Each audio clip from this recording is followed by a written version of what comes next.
বিশ্ব জুড়ে মুসলমানরা আজকের নির্যাতিত।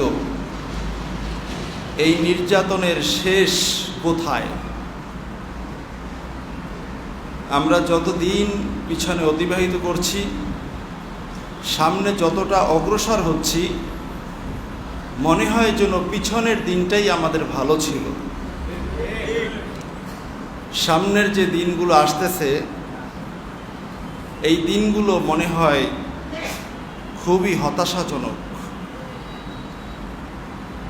প্রত্যেকটা মানুষের জবানে একটা কথা শোনা যায়, যায় দিন ভালো যায়, আসে দিন খারাপ।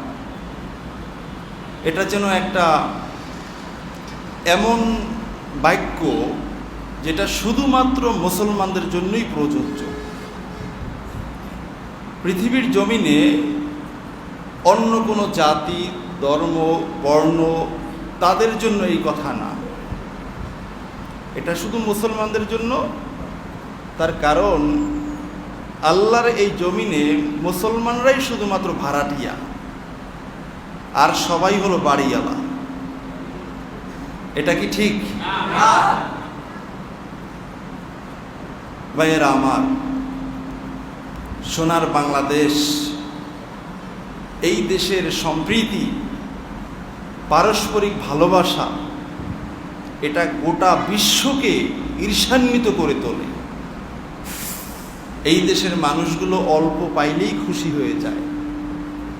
সেই ক্ষেত্রে মুসলিম অমুসলিম, মাযহাব লামাযহাব, আলিয়া কওমিয়া নির্বিশেষে সকলে মিলেমিশে আমরা বসবাস করতেছিলাম। কিন্তু আজকের সেই পীর আউলিয়ার পদচারণায় ধন্যভূমি বাংলাদেশেও আজকের অশান্তির অভাব নাই। আর সেই অশান্তিটা বেশি ভোগ করে শুধুমাত্র মুসলমান জাতি। গোটা পৃথিবীতে তাকাইলে মানুষের পরিসংখ্যানে 800 কোটি মানুষের মাঝে 200 কোটির উপরে হলাম আমরা মুসলমান। এবং গোটা পৃথিবীতে তাকালে আমাদের অধীনে মুসলমানদের করায়ত্তে মোট 57টি স্বাধীন রাষ্ট্র আমাদের আছে। এবং আল্লাহ সুবহানাহু ওয়া তাআলা মানুষকে বসবাসের জন্য খোদা প্রদত্ত যে নিয়ামত, খনিজ সম্পদ, তেল, গ্যাস, স্বর্ণ, কয়লা ইত্যাদি, এগুলো 70% হলো মুসলমানদের অধীনে। এত কিছু মুসলমানদের থাকার পরেও দূরে কাছে পৃথিবীর সকল প্রান্তরে মুসলমানরাই শুধু মাইর খায়। তো 70% সম্পদ যদি হয় আমাদের, আমরা মুসলমানরা যদি এটা বন্ধ করে দেই, 200 কোটির পরে বাকি 600 কোটি কি খাইব? তাহলে গ্যাস তেল বন্ধ করলেই তো তাদের প্লেনের চাকা পর্যন্ত ঘুরবে না, তাদের প্লেন আকাশে উড়বে না। তো আমাদের এত কিছু থাকার পরেও আমরা কেন মাইর খাই? এই কয়েক বছর যাবৎ মিয়ানমারে কি মাইরটা না খাইল, ফিলিস্তিনে কি অত্যাচারটা চলতেছে, আবার নতুন করে আরেক জালেমের উদ্ভব হয়েছে সুদানে। গত 1.5 বছরে 2 বছরে 1.5 লক্ষ মানুষ তারা হত্যা করেছে। এবং 1,20,00,000 মানুষ সুদানে বাড়িঘর হারা হয়েছে। কারণটা কি? এখানে কিন্তু নিজেরা কারণ ঘটাইছে। ওই দেশেরই 2 নেতা, এক নেতার নাম হলো general Abdel Fattah al Burhan, আরেকজন হলেন জেনারেল মোহামেদ হামদান দাগালো, এই দুই নেতার মারামারিতে লোভের কারণে ক্ষমতা দখল নিয়ে আম জনগণের অবস্থা খারাপ। আমাদের সোনার বাংলাদেশের গ্রাম গায়ে বলে থাকে, পাটাপুতার ঘষাঘষি আর মরিচের শেষ। বলে না আপনারা, বলেন না? এরা দুইজন ছিলেন খুব ঘনিষ্ঠ বন্ধু। হঠাৎ করে সুদানের অনেক ইতিহাস, এক সুদানকে ভেঙ্গে কিছুদিন আগে তারা দক্ষিণ সুদান করছে, এখন আবার আরেকটা, এই মারামারিকে কেন্দ্র করে এখন আবার আরেকটা নতুন দেশ তারা করতে যায়, মানে 3 ভাগ হয়ে যাবে। করে কারা? শুধু মুসলমানরা। আর এই মুসলমানদেরকে ইন্ধন দেয় কারা? আমাদের পায়ের নিচের সম্পদ ইহুদির বাচ্চারা নিয়া তাদের মাথা থেকে মুসলমানদেরকে বুদ্ধি দেওয়া হয় যে তোমরা পরস্পর মারামারি করো। এবং সেই পরামর্শ, সেই বুদ্ধি আমরা মুসলমানরা অকপটে গলদকরণ করি, হজম করি, এবং যখন ওই পাশ্চাত্য ইহুদিদের, খ্রিস্টানদের, অমুসলিমদের থিওরিকে গ্রহণ করতে পারি, বাস্তবায়ন করতে পারি রাষ্ট্রের মাঝে, মুসলমান হয়ে আমি গর্ববোধ করি। কি আজব, কি আজব মুসলমান! এই সুদানে এই দুইজনের মাঝে দুইজনেই তাদের ক্ষমতা, তাদের সম্পদ, তাদের প্রভাব প্রতিপত্তি ধরে রাখতে চায়। এ কারণে এই দুই গ্রুপের মাঝে লাগছে। এই general Abdul Fattah al Burhan, সে হলো ওই দেশের সেনাবাহিনীর প্রধান। আর জেনারেল মোহামেদ হামদান দাগালো, সে হলো RSF এর প্রধান, আরেকটা বাহিনী। এই RSF সুদানে বর্তমান কসাইয়ের ভূমিকা পালন করে। তারা নিরীহ মানুষগুলোকে হত্যা করে, পাখির মতো জবেহ করে। কালকের দেখলাম একটা 10-12 বছরের এক ছেলেকে গুলি তাক করছে। ওই ছেলে শুধুমাত্র একটার পর একটা কোরআনুল কারীমের আয়াত তেলাওয়াত করতেছে। কার কাছ থেকে আয়াত তেলাওয়াত করতেছে? বাঁচার জন্য। যার বন্দুকের তাক থেকে বাঁচতে চায় ওই লোকটাও একটা নামে মুসলমান। তাহলে যে তেলাওয়াত করে সেও মুসলমান, আর যে গুলি মারে সেও মুসলমান। বুদ্ধি কাদের? ওই লাল বাবুদের। আজকের গোটা দুনিয়াটা তারা দখল করে আছে। মুসলমানদেরকে দাবার কোটের গুডির মতো তারা পরিচালনা করে, অথচ আমরাই ছিলাম এই জমিনের বাঘের জাতি। আজকের আমরা বিড়ালে গিয়েও ক্ষান্ত নই, আমরা ইঁদুরে পরিণত হয়েছি। তার কারণ একটাই, আমাদের লোভ শেষ হয় না। এই দুই নেতা কেন লাগছে? লোভ। তাদের দেশ শেষ হয়ে যাচ্ছে, লক্ষ লক্ষ মানুষ মারা যাচ্ছে, কোটি মানুষ বাড়িঘর হারা হচ্ছে। তাদের কিছু আসে আর যায় না, তার ক্ষমতা দরকার। আল্লাহ বলছেন, হাত্তা জুরতুমুল মাকাবির। এই সমস্ত মুনাফিক নামক মুসলমানদের তাদের এই অর্থলিপ্সা, এটা একমাত্র কবরের মাটিটা যখন তাদের মুখে পড়বে তখনই তাদের এই অর্থলিপ্সাটা শেষ হবে, এর আগে শেষ হবে না। ভাইয়ের আমার, সুদান অনেকগুলো স্বর্ণর খনি।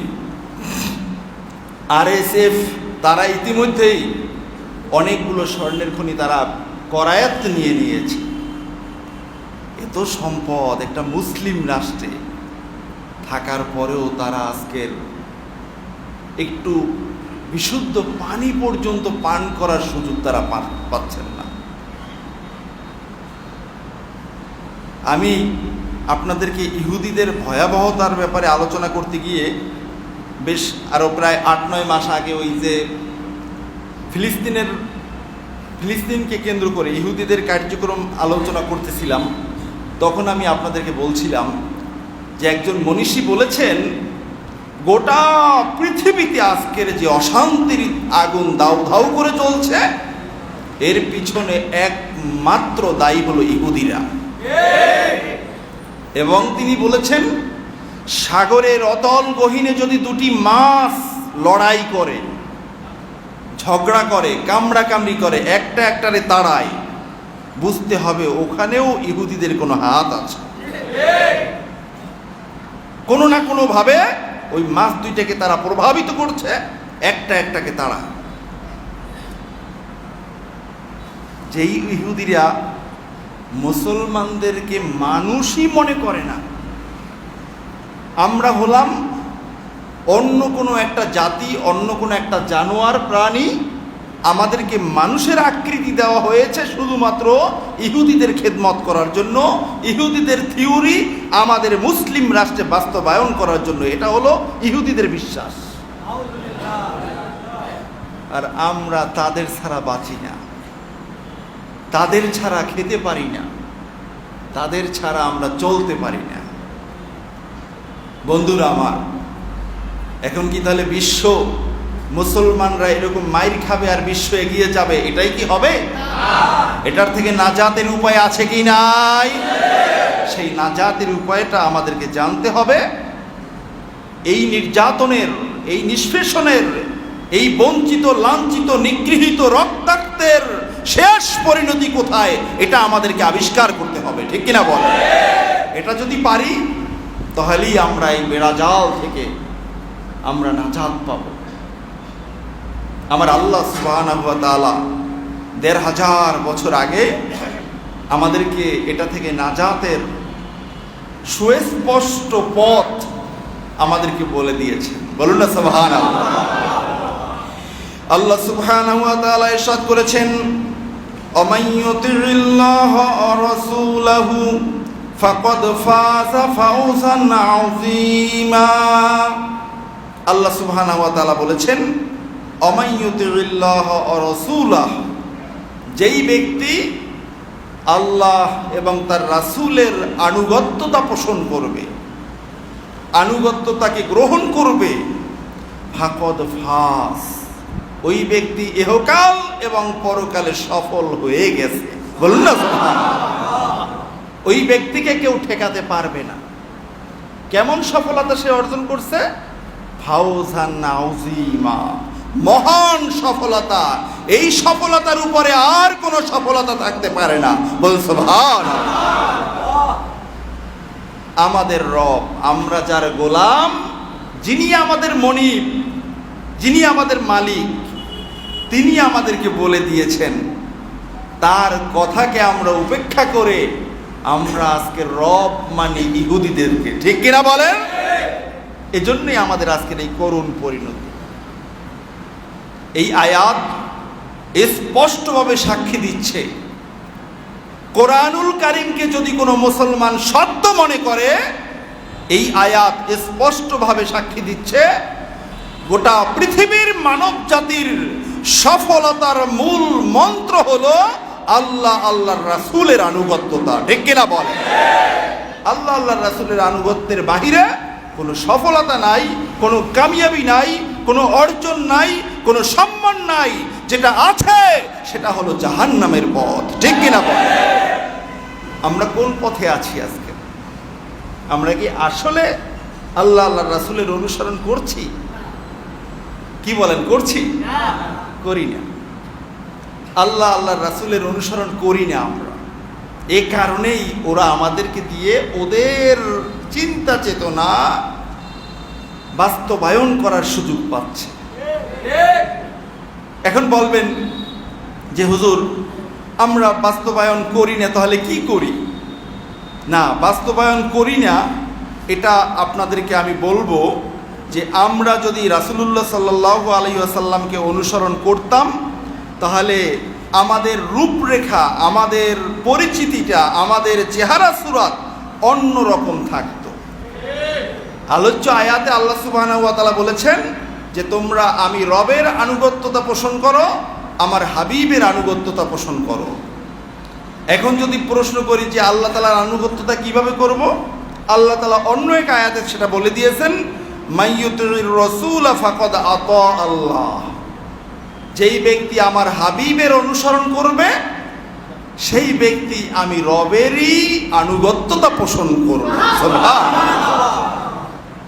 আল্লাহর হাবিবের অনুসরণটা স্বয়ং আল্লাহ নিজে বলছেন আমি রবেরই অনুসরণ। বলুন না সুবহানাল্লাহ। কত বড় গ্যারান্টি, কত বড় বিশ্বাস! এটা কেন? রাসূলুল্লাহ সাল্লাল্লাহু আলাইহি ওয়াসাল্লাম আমার মতো আপনার মতো মানুষ বিধায় আল্লাহ তাআলা এই গ্যারান্টি দিয়েছেন।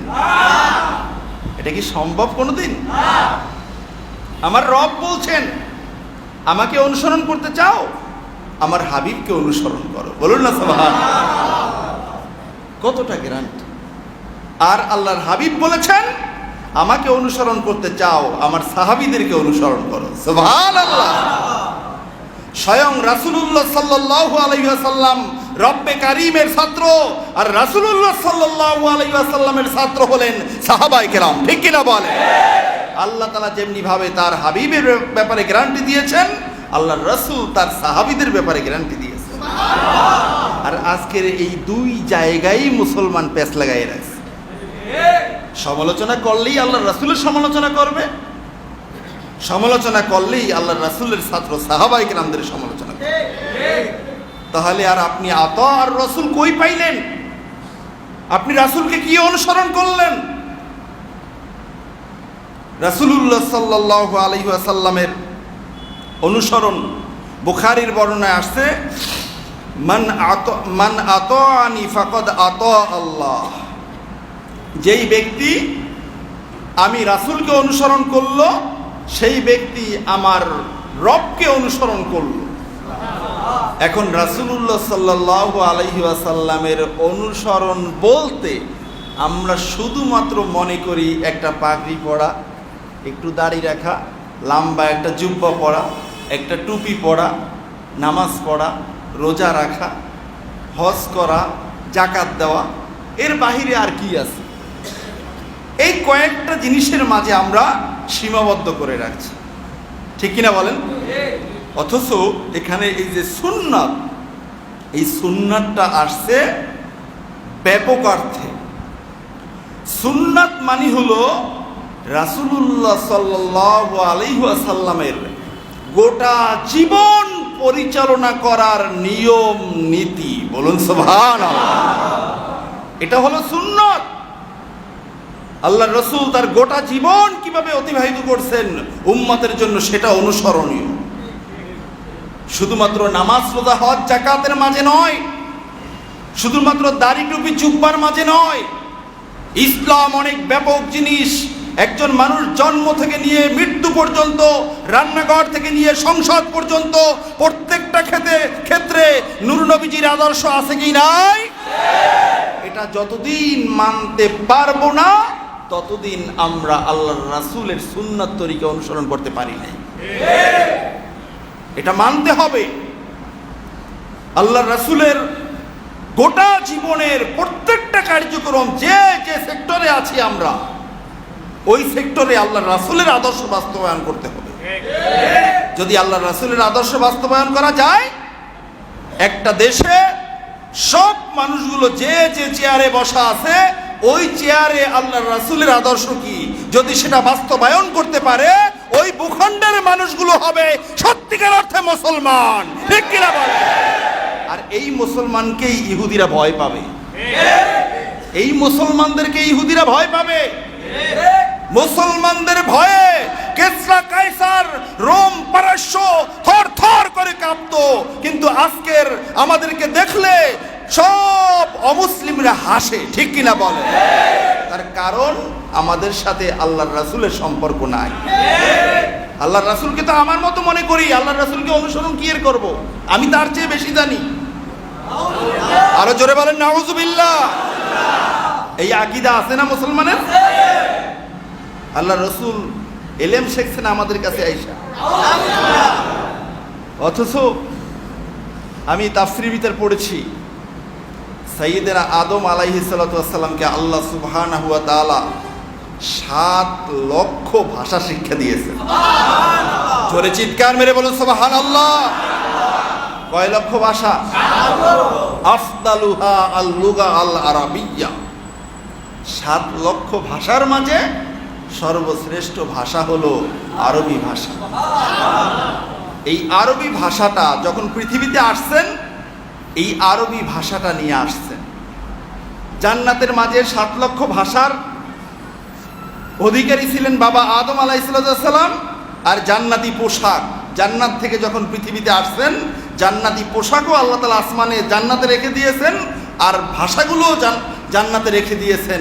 শুধুমাত্র কেবলমাত্র আরবি ভাষাটা নিয়ে জমিনে আল্লাহ তাআলা আদম আলাইহিস সালামকে প্রেরণ করছেন। বলুন সুবহানাল্লাহ। তাহলে বাবা আদম যার ওসিলায় নবী, ওই নবী পৃথিবীতে এসেই বললেন, ইন্নী বুইসতু মুআল্লিমান, আমি তোমাদের জন্য, গোটা পৃথিবীর মানব মণ্ডলীর জন্য শিক্ষক হিসেবে প্রেরিত হয়েছি। হাদিসে এসেছে, অনেক বর্ণনা এসেছে, অনেক সিরাতের কিতাবে এসেছে। হাদিস খানা সব নবীকে আল্লাহ তাআলা যেই জ্ঞান দিয়েছেন, যেই বীরত্ব দিয়েছেন, তার চেয়েও বেশি বীরত্ব এবং জ্ঞান দিয়েছেন আমার নবীকে। বলুন সুবহানাল্লাহ। তাহলে আমার নবীর এই সমস্ত জ্ঞান ছিল না? নবী রাসূলরা কখনো অযথা কথা বলেন না, উম্মতের জন্য যেটা প্রয়োজন সেটাই বলছেন। আর বাকি যেটা বলেন নাই, এখন তুমি বলবা সেটা জানেন না, এটা তো হতে পারে না।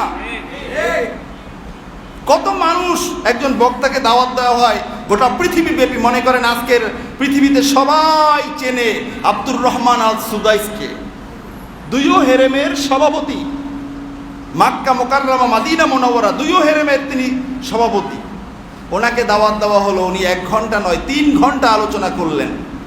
আপনি বেটা চায়ের দোকানদার, শুটকির ব্যাপারে আপনি গিয়ে বললেন হুজুর 3 ঘন্টা আলোচনা করলেন, এই কথাটা তো বললেন না। তার মানে আপনি শুটকির ব্যাপারী হইয়া আপনি প্রমাণ করলেন আব্দুর রহমান সুদাইসির চেয়ে আপনি শুটকি বেচতে পারেন, আপনি জ্ঞানী বেশি ইসলামের ব্যাপারে। 3 ঘন্টায় সব বলতে হবে? সাহাবায়ে কেরাম বলেছেন, রাসূলুল্লাহ সাল্লাল্লাহু আলাইহি ওয়াসাল্লাম মিম্বারে আরোহণ করেছেন, আল্লাহ রসুল বলেছেন, তোমরা কে কি জিজ্ঞাসা করবা আমার কাছ থেকে জেনে নাও। বলুন না সুবহানাল্লাহ। পৃথিবীর শুরু থেকে শেষ পর্যন্ত যা কিছু হবে, জহুর পর্যন্ত বর্ণনা করছেন, জহুরের পরে আবার মেম্বারে বসছেন, আসর পর্যন্ত বর্ণনা করছেন, আসরের পরে মেম্বারে বসছেন, মাগরিব পর্যন্ত বর্ণনা করছেন। সাহাবায়ে কেরাম রাদিয়াল্লাহু তাআলা আনহুম আজমাইন বলতেছেন যে আমরা যে যা পারছি গ্রহণ করছি, বেশিরভাগই আমাদের ব্রেন থেকে সাকেত হয়ে গেছে, ওগুলো আমরা ধরে রাখতে পারি নাই। তাহলে যা বলছেন তাই তো ধরে রাখতে পারে নাই। আমরা হাদিস মানি, হাদিস মানি, হাদিস মানি, হাদিস ছাড়া কিচ্ছু বুঝি না। হাদিস মানতে মানতে একদল আহলে হাদিস, আবার আরেকদল আহলুল কোরআন। যারা আহলে হাদিস, যারা কোরআন মানে না, যারা আবার হাদিস মানে, এদের মাঝে যারা হাদিস মানে বুখারী আর মুসলিম ছাড়া কিচ্ছু মানে না, অথচ বুখারীর নামটাই হলো আল মুখতাসার, সংক্ষিপ্ত। তাহলে বুখারীর বাহিরে আরো হাদিস আছে না? মুসলিমের বাহিরে হাদিস আছে না? লক্ষ লক্ষ হাদিস। আলিয়া মাদ্রাসায় 10ম শ্রেণীতে পড়ানো হয়, উসুলুস শাসি, ওখানে এসছে হাদিসের সংখ্যা কত। আল্লামা নিজামউদ্দিন শাসি রাহিমাহুল্লাহ তাআলা লিখেছেন, পৃথিবীতে যত বালুকণা রয়েছে, বালুকণার সংখ্যা বরাবর হলো হাদিসের সংখ্যা। আল্লাহু আকবার। তুমি বেটা কয়টা হাদিস জানো? তার মানে হলো অসংখ্য অসংখ্য হাদিস। হযরত ইয়াহইয়া ইবনে মুঈন রাহিমাহুল্লাহু তাআলা, ওনার কাছে হাদিস বললে উনি বুঝতে পারতেন যে এটা হাদিস অথবা এটা হাদিস না। তাজকিরাতুল আউলিয়ার মাঝে একজন আল্লাহর ওলির নাম আসছে, ওনার কাছে কেউ আরবি ভাষার পণ্ডিত গিয়ে যদি বানাইয়া বলতেন যে হুজুর এটা হলো হাদিস, আপনি একটু বলেন তো এটা কোথায় আছে, বা এটা কোন কিতাবের, বা এটা কোন রাবি, উনি চেহারার দিকে মুখের দিকে তাকিয়ে বলতেন না বেটা এটা হাদিস নয়। আবার কেউ কেউ এসে বলতেন হ্যাঁ এটা হাদিস।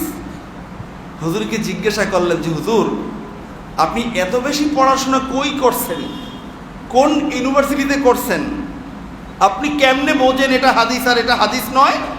তখন বলেন যে দেখো, আল্লাহ রাব্বুল আলামিন আমাকে যে ইলমে লাদুনি দিয়েছেন, আমাকে যে ফেরাসত দিয়েছেন, আমি যখন ব্যক্তির মুখের দিকে তাকিয়ে থাকি, যদি হাদিস হয় আমি দেখি ওই ব্যক্তি হাদিস উচ্চারণ করার সাথে সাথে নূর বিচ্ছুরিত হতে থাকে।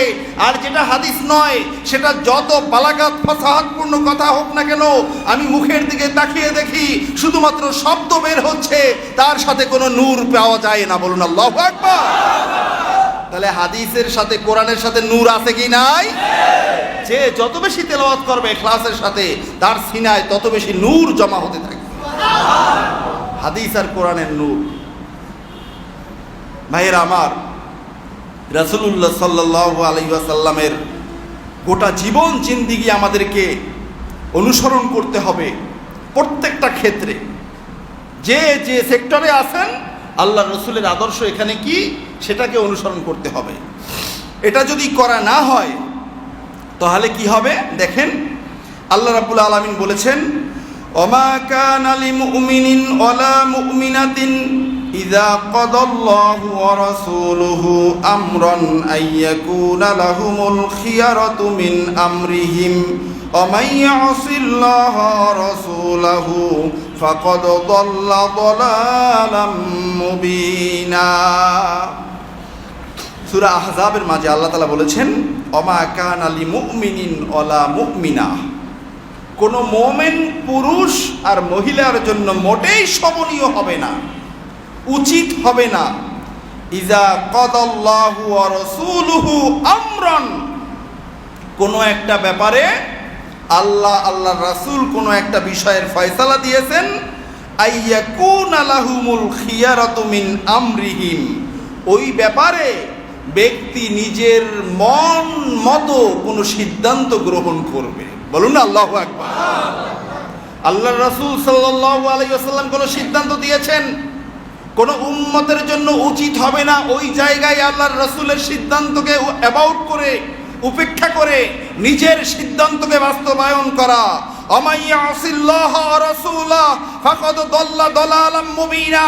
পৃথিবীতে যে যত বড় পদের হোক না কেন, কোন মুসলমান যখন আল্লাহর রাসূলের এই সুন্নাত তরিকা, আল্লাহর রাসূলের মীমাংসা করা বিষয়টাকে উপেক্ষা করে নিজের বিষয়টাকে বাস্তবায়ন করতে যাবে, তখন তারা স্পষ্ট গোমরাহির মাঝে পতিত হবে। বলুন নাউযুবিল্লাহ। স্পষ্ট গোমরাহি। আর যখন বান্দা গোমরাহি মাঝে পতিত হবে, তখন তো বান্দা আল্লাহর রহমত পাবে নাকি? রহমত পাবে না, রহমত থেকে দূরে যাবে। এখন তাহলে আমরা যে যে পদে আছি, আমার পদ, আমি খতিব, এই খতিবের পদ, এই খতিবের এই মেম্বার আল্লাহর রাসূলের থিওরি অনুযায়ী চালাতে হবে।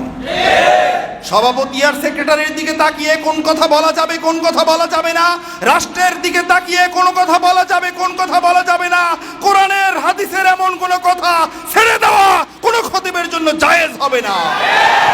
কোন খতিব যদি সেটা ছেড়ে দেয়, দল্লা দলালাম মুবিনা, ওই খতিব খতিব নয়, ওটা হলো পথভ্রষ্ট মানুষ। আমি খতিবের থেকে বললাম, চেয়ারম্যান যিনি আছেন, মেম্বার যিনি আছেন, মন্ত্রী যিনি আছেন, প্রধানমন্ত্রী যিনি আছেন, রাষ্ট্রনায়ক যিনি আছেন, তার জন্য আমার রাসূলের আদর্শ আছে কি নাই? ওই আদর্শ যদি ওখানে বাস্তবায়ন না করেন, আপনি হজ করতে পারেন 41 বার, আপনি হজ করতে পারেন 41 বার, আপনি সারাদিন ঘোমটা দিয়ে থাকতে পারেন, রুমাল ব্যবহার করতে পারেন, নামাজের দাগ আপনার কপালে লাগতে পারে, আপনার ব্যাপারে রব্বে কারীম ঘোষণা দিয়েছেন ফাকাদ দাল্লা দালালাম মুবিনা, এই লোকটা স্পষ্ট গোমরাহির মাঝে রয়েছে। এ পর্যায়ে আপনি বিচার করেন, গোমরাহির মাঝে কি আমরা বেশি আছি না কম আছি? বেশি না কম? গোমরাহির মাঝে নাই এমন মানুষ খুঁজে পাওয়াটাই মুসিবত। কি বলেন?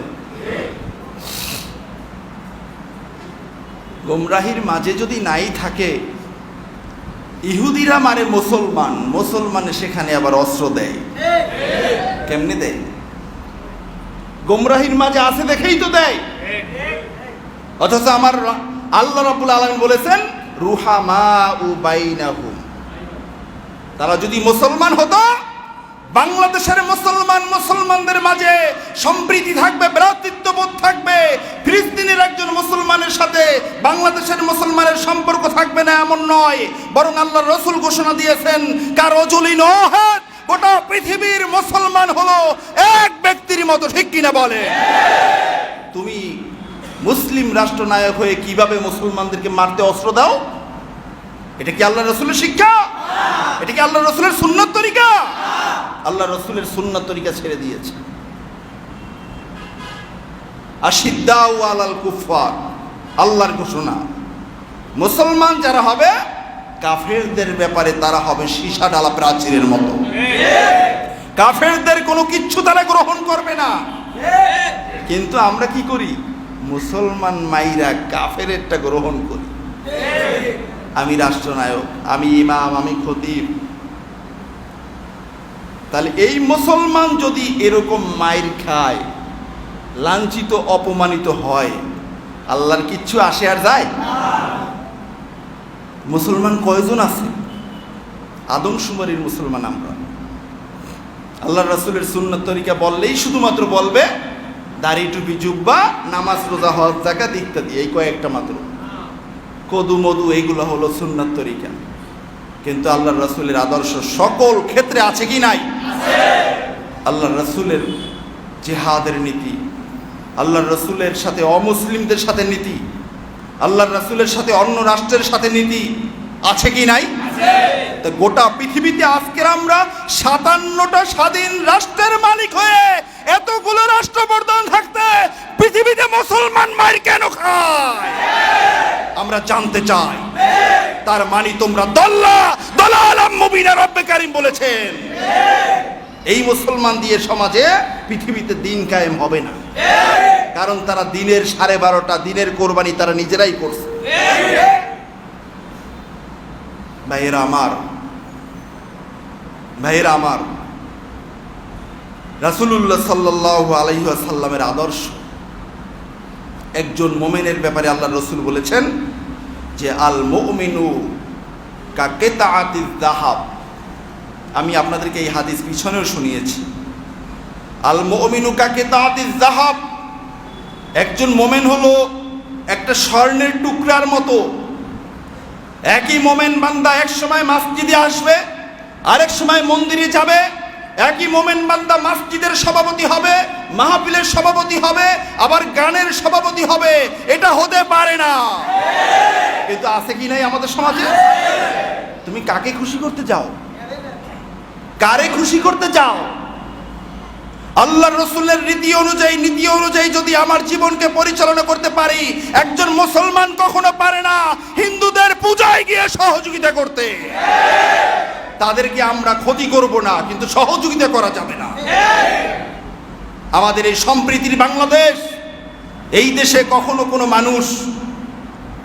কোনো মানুষ অমুসলিমদের ক্ষতি কেউ কখনো করে নাই। এই দেশে সংখ্যাগরিষ্ঠ হলো, কি বলা হয়, অল্প সংখ্যক হলো অমুসলিমরা, এদেশে বেশিরভাগ হলো মুসলিমরা। কিন্তু অল্প সংখ্যক তারা হলেও তাদের উপরে কেউ আক্রমণ কখনো করে নাই। কিন্তু আপনি ভারতের দিকে তাকান, ভারতে অল্প সংখ্যক হলো মুসলমানরা, তাদের উপর অত্যাচার চালায়, তাদেরকে দিনে দুপুরে জবেহ করা হয়। জবেহ করে মারলেও তো হলো, তাদেরকে গায়ে কেরোসিন দিয়ে জ্যান্ত মানুষকে আগুন দিয়ে জ্বালানো হয়। রাস্তাঘাটে বাসের মাঝে মুসলিম মা বোনদেরকে ধর্ষণ করা হয়। তোমরা আবার মানবতার বলি দাও। আজকের বাংলাদেশ, সোনার বাংলাদেশ, এই দেশে ঝগড়া নাই, কিচ্ছু নাই। এই দেশে মানবাধিকার কমিশন অফিস আনছে। তোমাদের এই মানবাধিকার অফিস সেই সুদানে যায় না কেন? সেই ফিলিস্তিনে যায় না কেন? ইরানে যায় নাই কেন? সেই মিয়ানমারে যায় নাই কেন? ভারতে যায় না কেন? জবাব চাই। তার মানে তোমরা মানবাধিকার নয়, এই সমাজের সভ্য মানুষ, যারা সত্যিকার মানুষ, যাদের জন্য আল্লাহ জমিন বানিয়েছেন, তাদেরকে ধ্বংস করা তোমাদের একমাত্র লক্ষ্য আর উদ্দেশ্য। সময় নাই। বন্ধুরা আমার, আমরা মুসলমান, মুসলমানি পিছনে ফেলে আমার চেয়ার লাগবে, আমার ক্ষমতা লাগবে, আমার ফেলাকলা গাড়ি লাগবে। একজন মুসলমান যদি হতো আর যদি বলা হতো তুমি একবার এই অমুসলিমদের এই কাজটা করবে, তোমাকে মন্ত্রী বানিয়ে দেওয়া হবে, তাহলে ওই মুসলমান কখনো বলতো না মন্ত্রী হব কিন্তু আমি ইসলামের বিরুদ্ধে এই কাজটা করবো, এটা কখনো রাজি হতো না। যেমনি হুযায়ফাতুল ইয়ামান রাদিয়াল্লাহু তাআলা আনহু একটা লোকমা পড়ে গেছে রোম সম্রাটের সামনে, সেটা তুলে ধুয়ে খাইছেন। তৎকালীন রোম সম্রাট গোটা বিশ্ব কাঁপানো মোড়ল, তার দরবারে বসে একটা লোকমা, পড়ে যাওয়া লোকমা ধুয়ে খাইছেন। অন্যান্য মানুষেরা বলে আইসা হুজুর আপনি এটা ধুয়ে না খাইলে কি হইতো, রাজ দরবারে আসছেন, আপনি বিশ্ব মোড়ল দরবারে আসছেন, এখানে কি খাবার কম আছে নাকি?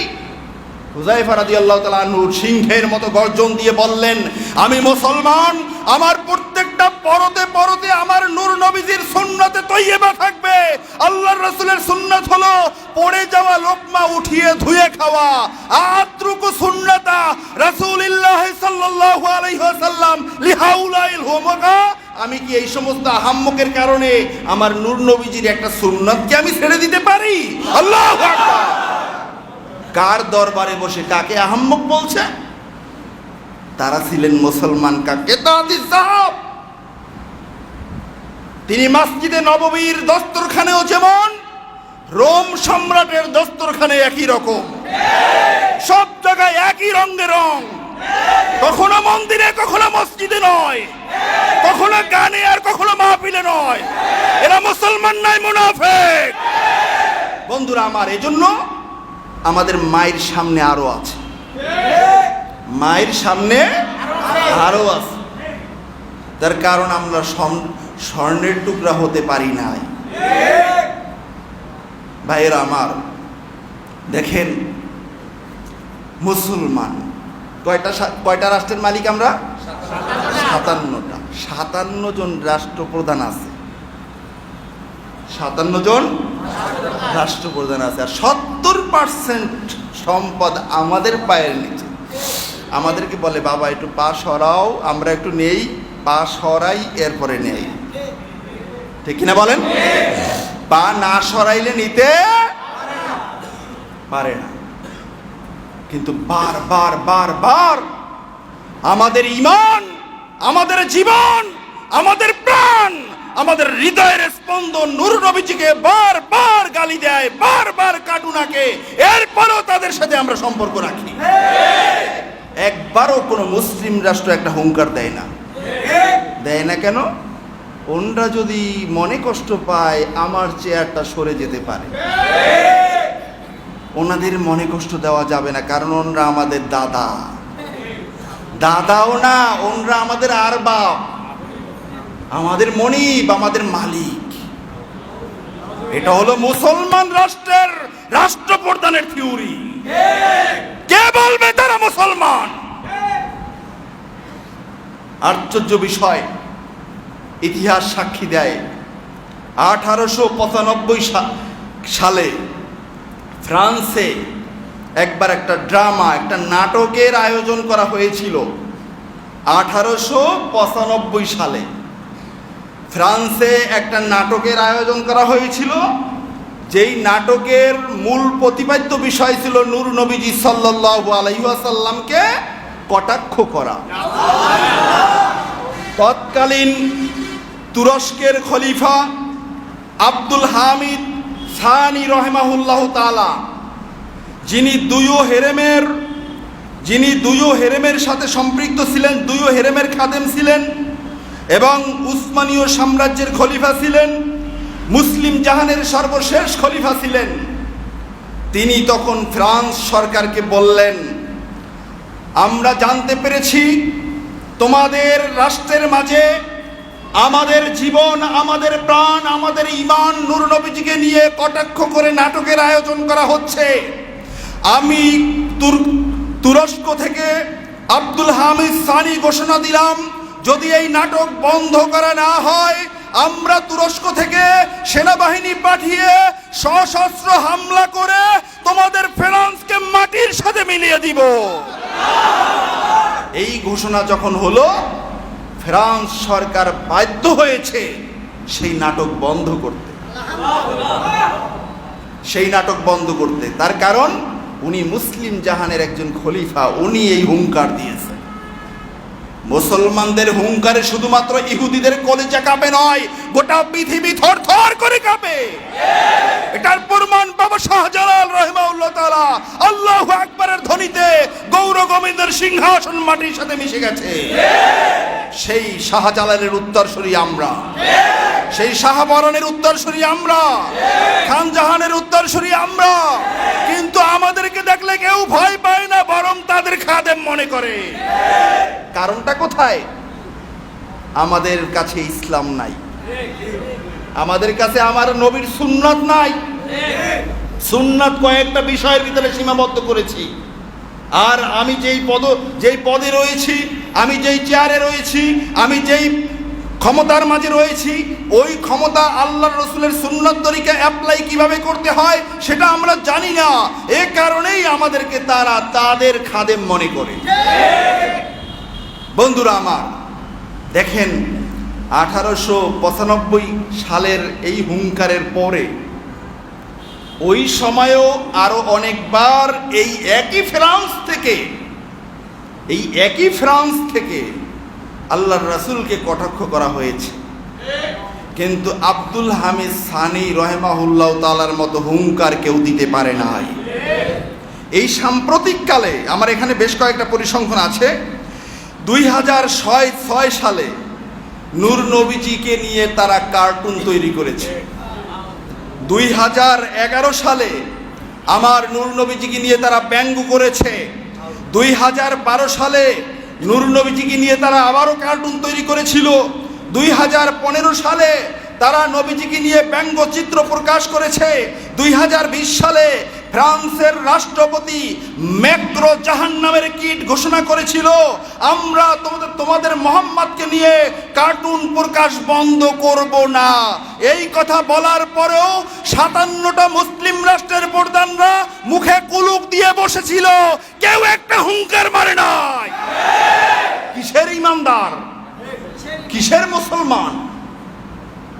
এত ঘন ঘন এত কাছাকাছি সালে আল্লাহর রাসূলকে দিয়ে বারবার কটাক্ষ করা হয়, কিন্তু কেউ একটা হুঙ্কার মারে না। কারণ আমার পেট তো ভরাই আছে, আমার চেয়ার তো আছেই। মুসলমানি আর কে নেয়? কারণ ছোটকালে তো মুসলমানি করানো হয়েছেই, নেবে কেমনে? এটা কি আর জোড়া লাগানো যাইবো? জোড়া লাগাই আবার অমুসলিম বানাই দেবে, এটা কি সম্ভব? মুসলমান তো হয়ে গেছে, বাবা মুসলমান, দাদা মুসলমান, সবাই মুসলমান। ভাইয়েরা আমার, এখন এই ফ্রান্স তাদের কেমন দৌরত্বটা 2020-এ তারা বলল, তাদের দেশের রাষ্ট্রপতি বলছে যে আমরা তোদের মোহাম্মদকে নিয়ে কার্টুন তৈরি করেছি, আরো করব, বন্ধ করব না। এরপরেও মুসলিম রাষ্ট্রগুলো চুপ, কেউ কোনো কথা বলে নাই। অথচ মুসলমানদের থিওরি ছিল এই কথা বলার পরে শরীরের রক্তের মাঝে আগুন লেগে যাওয়া। তার কারণ এর পরবর্তীতে ফ্রান্সের রাষ্ট্রদূত বন্ধ করা, ফ্রান্সের সকল ধরনের পণ্যকে বর্জন করা, ফ্রান্সের বিরুদ্ধে আন্দোলন চালিয়ে যাওয়া, এটাই ছিল মুসলমানদের কাজ। কিন্তু তা নয়, বাজারে গেলে ফ্রান্সের সেন্ট, এটা না হলে ঘেরান কম। দেখবেন অনেক জিনিস, এই যে স্প্রে, বেশিরভাগই ভালো স্প্রেগুলো সব ফ্রান্সের, সেন্টগুলো অনেক ফ্রান্সের, প্রসাধনীগুলো ফ্রান্সের। এগুলো দেখে দেখে এরপরও কিনি আমরা। আর এগুলোর লভ্যাংশ দিয়ে তারা বিশাল নাট্য মঞ্চ সাজায়, যেখানে বসে আপনার আমার প্রাণ ঈমান নূর নবীজিকে নিয়ে তারা ব্যঙ্গ করে। এটা কি কোনো মুসলমান কখনো মেনে নিতে পারে? ভাইয়েরা আমার, এই কারণে রাসূলুল্লাহ সাল্লাল্লাহু আলাইহি ওয়াসাল্লামের ব্যাপারে কখনো যদি কেউ ব্যঙ্গ করে, খারাপ কথা বলে, ফ্রান্স তো বহু দূরের কথা, আমাদের দেশেও তো এক এক সময় এক এক জায়গায় এক একটা মানুষ আল্লাহ রাসূলকে নিয়ে কথা বলে। আমরা তো পারি নাই তাদের মুখ বন্ধ করতে, আমরা তো পারি নাই তাদেরকে একটা ফাঁসির কাস্টে ঝুলাতে। আমরা পারছি যাদের ক্ষমতা নাই, যাদেরকে কেউ চেনে না, তাদেরকে ধরে নিয়ে ফাঁসি দিতে। অথচ চার মাযহাবের বিল ইত্তেফাক ফতোয়া, قد اتفق العلماء أن شاتم الرسول يكفر ويقتل مرتدا। যদি কোনো একজন মানুষ আল্লাহর রাসূলকে গালি দেয়, আল্লাহর রাসূলকে নিয়ে সমালোচনা করে, আল্লাহর রাসূলকে নিয়ে ব্যঙ্গ করে, আল্লাহর রাসূলকে নিয়ে কটূক্তি করে, ওই লোকটা কাফের হয়ে যাবে এবং মুরতাদ হিসাবে তাকে হত্যা করতে হবে।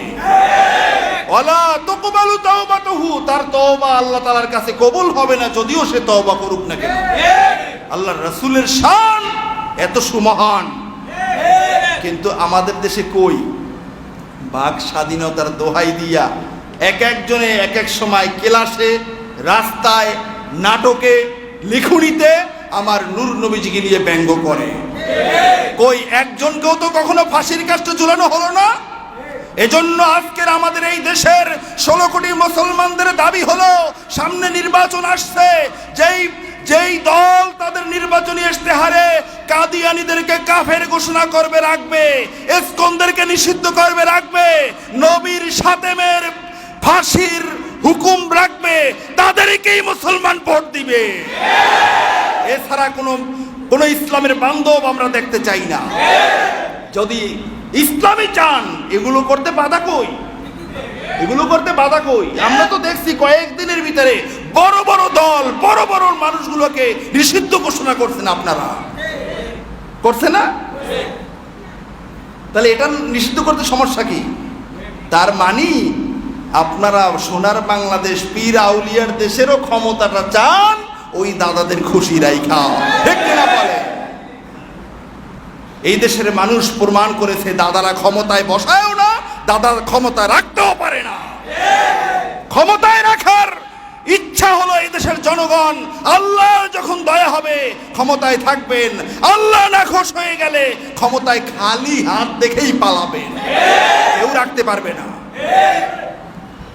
এই জন্য বন্ধুরা আমার, সামনে এই নির্বাচনে তাদের ইশতেহারে এই বিষয়গুলো আনা দরকার, এগুলো আনতে হবে।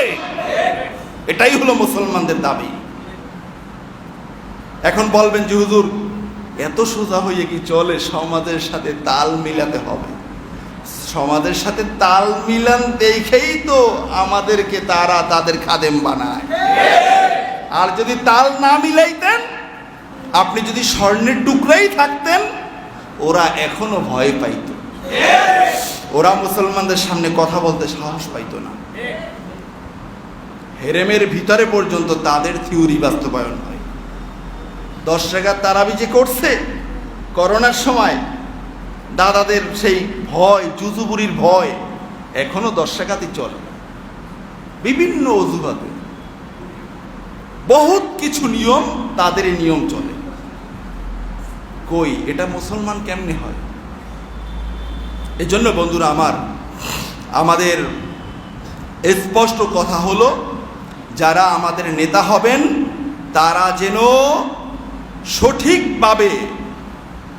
সঠিকভাবে কোরআনুল কারিমের, রাসূলুল্লাহ সাল্লাল্লাহু আলাইহি ওয়াসাল্লামের থিওরি অনুযায়ী তাদের ওই মসনদটা চালায়, তাহলেই না হবে আবার মুসলমানদের সফলতা। আল্লাহর রাসূলের যে কোনো একটা থিওরি মানলে যে সে মোমেন হয় না, সে যে মুসলমান থাকে না, এটা আল্লাহ রাব্বুল আলামিন নিজেই বলছেন। সূরাতুন নিসা 65 নম্বর আয়াত, আল্লাহ রাব্বুল আলামিন বলছেন, ফালা ওয়া রাব্বিকা লা ইউমিনুনা হাত্তা ইউহাক্কিমুকা ফীমা শাজারা বাইনাহুম সুম্মা লা ইয়াজিদু ফি আনফুসিহিম হারাজাম মিম্মা কদাইতা ওয়া ইউসাল্লিমু তাসলিমা। সুবহানাল্লাহ। আল্লাহ স্পষ্ট করে বলছেন, ফালা ওয়া রাব্বিকা লা ইউমিনুন।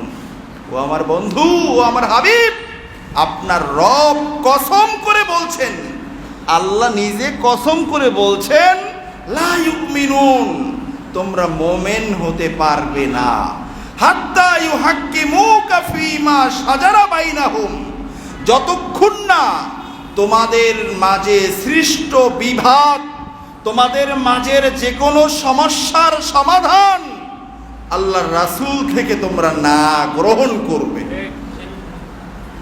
সমস্যা বাজছে, সমাধান দিবেন কে? আল্লাহর রাসূল।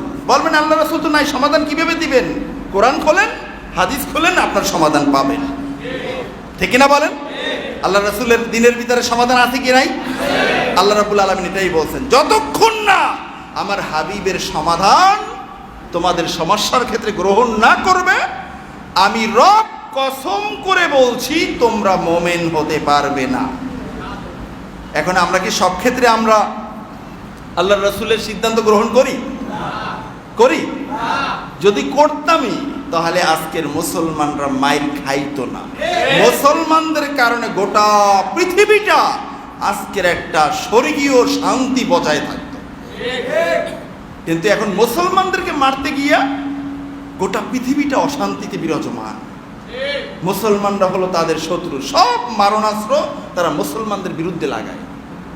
আল্লাহ বলছেন, মিম্মা কদ সুম্মা লা ইয়াজিদু ফি আনফুসিহিম হারাজাম মিম্মা কদাইতা ওয়া ইউসাল্লিমু তাসলিমা। আল্লাহ বলছেন, আল্লাহর হাবিবের যে সিদ্ধান্ত প্রত্যেকটা মহলে, প্রত্যেকটা পরতে পরতে আল্লাহর রাসূলের যে রীতি, যে নীতি, যে সিদ্ধান্ত, যে হুকুম, এটা মানতে যদি কেউ মনের মাঝে কুণ্ঠাবোধ করে তাহলে ওই লোকটাই মোমেন হতে পারবে না, বরং ওয়ুসাল্লিমু তাসলিমা, তার উচিত ছিল আল্লাহর রাসূলের মতামতের কাছে, আল্লাহর রাসূলের সিদ্ধান্তের কাছে নিজেকে সম্পূর্ণরূপে আত্মসমর্পণ করা। বলুন সুবহান। কিন্তু আমরা তো সেটা করতে পারি না। পারি বলেন? এই আয়াতের তাফসিরে খুব চমৎকার একটা বর্ণনা এসেছে। বর্ণনাটা এসেছে তাফসিরে ইবনু কাথিরের মাঝে, দ্বিতীয় খণ্ড 733 ছাপা, হযরত আবিল আসওয়াদ থেকে বর্ণিত হাদিস, ইখতাসামা রাজুলানি ইলা রাসূলিল্লাহি সাল্লাল্লাহু আলাইহি ওয়াসাল্লাম ফাকাদা বাইনাহুমা। কোনো একদিন দুইজন ব্যক্তির মাঝে সৃষ্ট বিবাদের মীমাংসার জন্য, ঝগড়া মিটানোর জন্য আল্লাহর রাসূলের দরবারে তারা এসেছিলেন। বলুন না সুবহানাল্লাহ। দুইজনের মাঝে ঝগড়া বাজছে, তারা সমাধান করবে কিভাবে? সমাধান হয় না, আল্লাহর রাসূলের কাছে চলে আসছে। বলুন না সুবহানাল্লাহ। কি সৌভাগ্য তাদের! সব সমস্যা হইলেই আল্লাহর রাসূলের কাছে আসছেন। যে কোনো সমস্যা আল্লাহর রাসূলের কাছে আসে, ইয়া রাসূলুল্লাহ আমার এই সমস্যা, আল্লাহর রাসূল সমাধান দিয়ে দিতেন।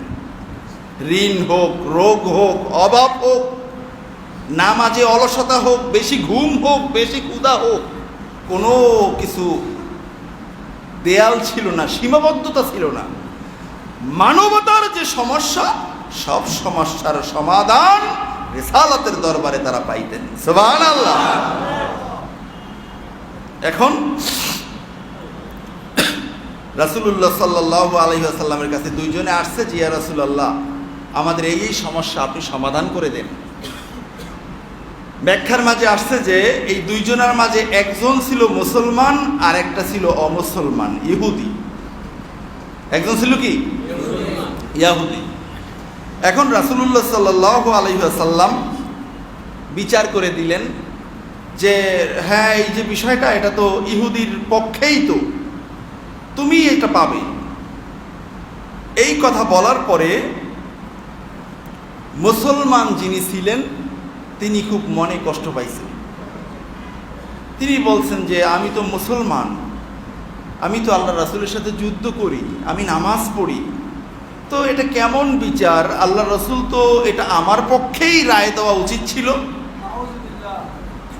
সুতরাং এই বিচারটা ওই মুসলমান ভালোভাবে নিতে পারে নাই। তখন ওই লোকটা বলতেছেন যে ইয়া রাসূলুল্লাহ, রুদ্দানা ইলা উমর ইবনুল খাত্তাব, আমাদেরকে আপনি অনুমতি দিন, আমরা দুইজনে ওমর রাদিয়াল্লাহু তাআলা আনহুর কাছে যাই, গিয়ে এই বিচারটা আবার ওমরের মাধ্যমেও করাই। রাসূলুল্লাহ সাল্লাল্লাহু আলাইহি ওয়াসাল্লাম বললেন, ওমরের কাছে যাবা? যাও যাও যাও যাও, তার কাছে যাও, আমি বিচার করে দিলাম, মনোভূত হলো না, যাও ওমরের কাছে যাও।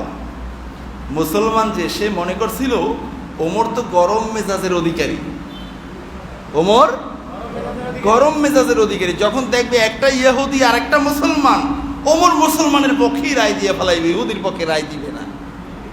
কিন্তু ইসলাম যে চলে নীতির উপরে, আল্লাহর রাসূলের একটা আদর্শ রয়েছে, এটা ওই মুসলমানদের মগজের ভিতরে ছিল না।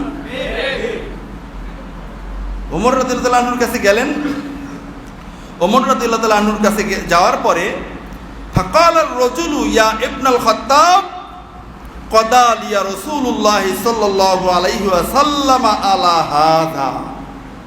গিয়ে ইহুদির বাচ্চা ওমর রাদিয়াল্লাহু আনহুকে ডাক দিয়ে বলেন, হে খাত্তাবের ছেলে, আমরা এই বিচারটা করাইতে রাসূলুল্লাহ সাল্লাল্লাহু আলাইহি ওয়াসাল্লামের কাছে গেছিলাম, আল্লাহর রাসূল আমার পক্ষে রায় দিয়েছেন। বলুন না সুবহানাল্লাহ। ওমর রাদিয়াল্লাহু তাআলা আনহু এইটা শোনার পরে ফাকালা ওমর আকাযালিক, ওমর রাদিয়াল্লাহু তাআলা আনহু মুসলমানের দিকে তাকিয়ে জিজ্ঞেস করে, হে বেটা, উনি যা বললো এটা কি সঠিক? মুসলমান জবাব দিল অকপটে, নাম, হ্যাঁ এটা তো সঠিক, আল্লাহ রাসূল তার পক্ষে রায় দিয়েছেন, আমি মুসলমান, আমার পক্ষে রায়টা দিলেন না আল্লাহ রাসূল। তখন ফাকালা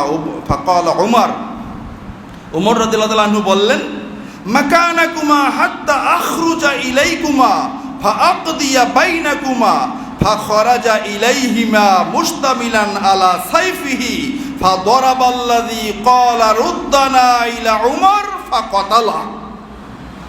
ওমর রাদিয়াল্লাহু তাআলা আনহু এটা শুনে বলতেছেন যে মাকানাকুমা, ভাই দেখো, আমার কাছে বিচার পাইতে আসতো না, তোমরা এই জায়গায় দাঁড়িয়ে থাকো, আমি ভিতরে যাব, ভিতর থেকে আসবো, আসা পর্যন্ত তোমরা এখানে দাঁড়িয়ে থাকো, আমি এসে তোমাদের বিচার করব।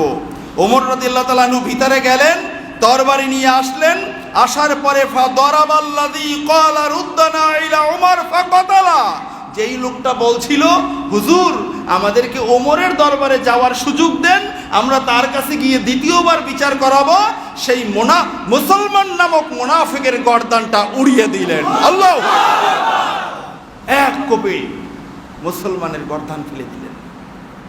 এইটা দেখা ইহুদির বাচ্চা ভয়ে সে কি করলো, সেদুল ওয়াতবারাল আখারু ফাররান ইলা রাসূলিল্লাহি সাল্লাল্লাহু আলাইহি ওয়াসাল্লাম ফাকালা ইয়া রাসূলুল্লাহ কাতালা উমারু আল্লাহি সাহিবি, ভাই আল্লাহর কসম ইয়া রাসূলুল্লাহ, আমি যে আমার আরেকজন সাথী নিয়ে আসসালাম আপনার কাছে বিচার করাইতে, ওই আমার সাথীটাকে ওমর হত্যা করে ফেলছে।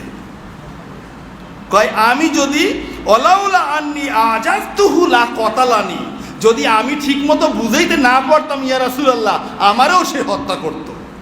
আমি পালাইয়ে চলে আসছি তাড়াতাড়ি, তারে হত্যা করছে দেখে দৌড়িয়ে আমি চলে আসছি।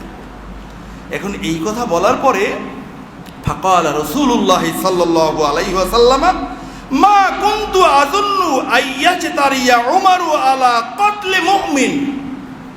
রাসূলুল্লাহ সাল্লাল্লাহু আলাইহি ওয়াসাল্লাম বললেন, আমি এটা বিশ্বাসই করি না, আমি এটা ধারণাই করি না যে ওমর কোনো মুসলমানকে হত্যা করতে পারে, ওমর কোনো মুসলমানকে হত্যা করতে পারে। এই কথা বলার পরে ওই যে হত্যা করছে আরো মানুষেরা দেখছে, ওই লোকটাও দৌড়িয়ে আসতে আসতে বলছে কয়েকজনের কাছে যে এই আমার সাথে মুসলমান ছিল, ওমর তাই হত্যা করে ফেলছে। পুরা মদিনা শরীফে সয়লাভ হয়ে গেছে। কয় জানো জানো, ওমর তো খুব চেতা মানুষ, মুসলমান ধরে ধরে মারা শুরু করছে। সম্ভবত গত জুমাইতে বলছিলাম যে ওমর রাদিয়াল্লাহু তাআলা আনহুর মত মতো, সিদ্ধান্ত মতো, বিচার মতো, কথা মতো 22খানা আয়াতে কারিমা নাযিল হয়েছে। আল্লাহ সুবহানাহু। তার মাঝে এটা একখানা আয়াত, এই সূরা আর নেসার 65 নম্বর আয়াত নিয়ে জিবরাইল আমিন নাজিল হলেন। ফালা ওয়া রাব্বিকা লা ইউমিনুনা হাত্তা ইউহাক্কিমুকা ফীমা শাজারা বাইনাহুম। আল্লাহ রাব্বুল আলামিন নিজের কসম করে বলছেন, ও আমার হাবিব, আমি রব আমার কসম করে আপনাকে বলছি, যতক্ষণ না পর্যন্ত কোনো মুসলমান তাদের নিজেদের মাঝে সৃষ্ট বিবাদের সমাধানের জন্য আপনার কাছে আসবে না, এবং আপনি যেই বিচার করবেন, আপনি যেই মীমাংসা করবেন, সেই মীমাংসা যতদিন পর্যন্ত মেনে নিতে পারবে না, ততক্ষণ পর্যন্ত তারা মুমিন হতে পারবে না। সুবহানাল্লাহ।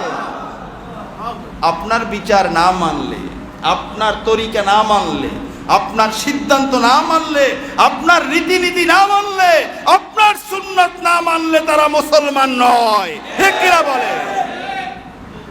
এবারে দেখেন, একটা হুকুম মানে নাই, আল্লাহ তাআলা আয়াতে কারিমা নাজিল করছেন যে তারা লা ইউমিনুন, তারা মুখে বলে, তারা আসলে মুমিন নয়, তারা মুনাফিক।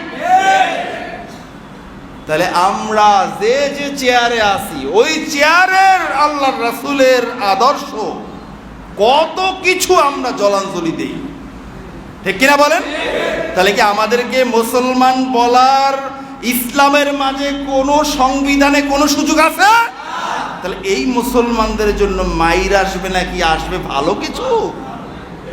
মুসলমান এই থিওরি থেকে সরে আসতে না পারলে আল্লাহর রাসূলের সুন্নাত তরিকা, আল্লাহর রাসূলের রীতিনীতি, আল্লাহর রাসূলের জীবদ্দশার সিদ্ধান্ত যতদিন মুসলিম উম্মাহ গ্রহণ করতে পারবে না, ততদিন পর্যন্ত অমুসলিমদের গোলামি থাকবে, গোলামি থাকবে, গোলামি থাকবে।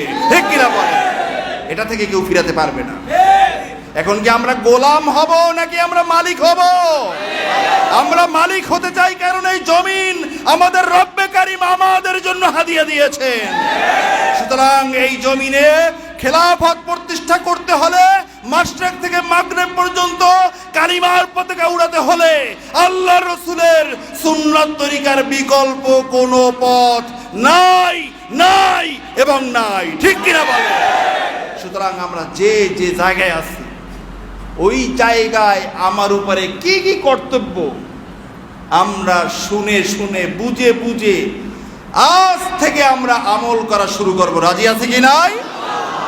আল্লাহ সুবহানাহু ওয়া তাআলা আমাদের সকলকে আল্লাহর রাসূলের আশিক হওয়ার তৌফিক দান করেন, বলেন আমিন। সাহাবায়ে কেরাম রাদিয়াল্লাহু তাআলা আনহুম আজমাইন যেমনি ভাবে আল্লাহর রাসূলের সুন্নাত তরিকাকে নিজেদের জীবনের বিনিময়ে আঁকড়ে ধরেছিলেন, আমাদেরকেও আল্লাহ তাআলা সেই হিম্মত, সেই কুওয়াত, সেই আজমত, সেই হাকিকত আল্লাহ তাআলা দান করে দেন, বলেন আমিন। এবং আমাদের দ্বারা গোটা বিশ্বে কালিমার পতাকা উড়ানোর তৌফিক দান করেন, বলেন আমিন।